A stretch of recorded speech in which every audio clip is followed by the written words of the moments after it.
নারী সুখে থাকলে কিন্তু বাসন মাজতে মাজতেও হাসে, আর নারী যদি দুঃখে থাকে তাহলে কিন্তু ভাত খেতে খেতেও কিন্তু কাঁদে। জীবনে তো ঝড় অনেক আসবে যাবে, কিন্তু দেখো যার হাত ধরে আমি এসেছি তার হাত কিন্তু কোনোদিনই ছাড়া যাবে না।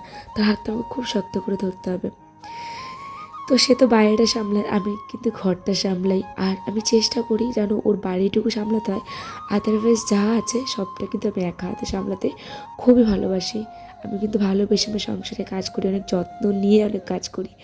আর আমার স্বামী সন্তানের কী ভালো লাগবে, কী হলে ভালো হবে, কী করলে ভালো হবে, সেটা কিন্তু সবসময় খুব ভালোভাবে আমি চেষ্টা করি যেন কমপ্লিট করার, যেন ওদের কিছু কোনো প্রবলেম না হয়, না কষ্ট হয়।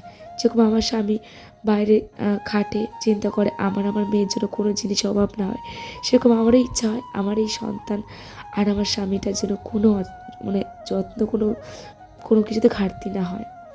তো আমার খুবই ভালো লাগে যখন আমার স্বামীকে একটা ভালো মতো কিছু রান্না করে দিতে, আমার মেয়ে একটা বায়না করলে সেটা করে দিতে খুবই ইচ্ছা করে, জানো তো।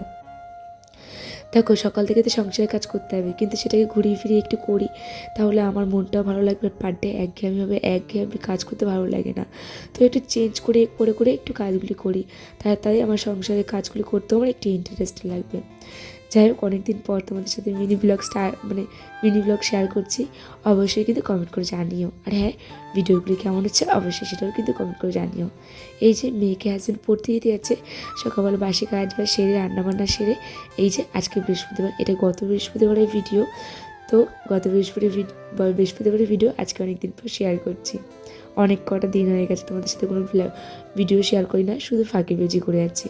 না, আর ফাঁকিবাজি না, এবার থেকে তোমাদের সাথে ডেইলি ভ্লগ শেয়ার করবো। যাই হোক, এদিকে রান্নাবান্না কী কী করেছি তোমাদের দেখালাম। লাল শাক ভাজা, আর এদিকে পাঁপড় ভাজা, মাছের ঝোল, আর ওই যে বড় যা দিয়েছিলো যে মাছের ডিমের বড়া, আর সাথে একটু গন্ধরাজ লেবু। যাই হোক, হাজব্যান্ডকে খেতে দিয়ে আমি মেয়েকে নিয়ে আসার পর মেয়ে আর আমি খেয়ে নিয়েছিলাম। আমরা খাওয়া দাওয়াটা তোমাদের সাথে শেয়ার করিনি। তো এই যে আসার সময় সন্ধ্যাবেলা ফুচকা নিয়ে এসেছিলাম। তো এই যে মেয়ে এখন ফুচকা খাচ্ছে। মেয়ে এখন বড় হয়ে গেছে, নিজে নিজে একা একা রেডি হতে পারে, জানো তো। সেই ছোট্ট আমার বোনটি কত বড় না হয়ে গেছে, যাকে কোলে করে এনে আমি কোলে করে বুকের কাছে নিয়ে ঘুমাতাম। বুকের উপর না উঠে ঘুমালেও ঘুমোতো না, সেই মেয়ে আমার কত বড় হয়ে গেছে। যাই হোক, চলো ভিডিওটা এখানে এন্ড করছি। সবাই ভালো থেকো।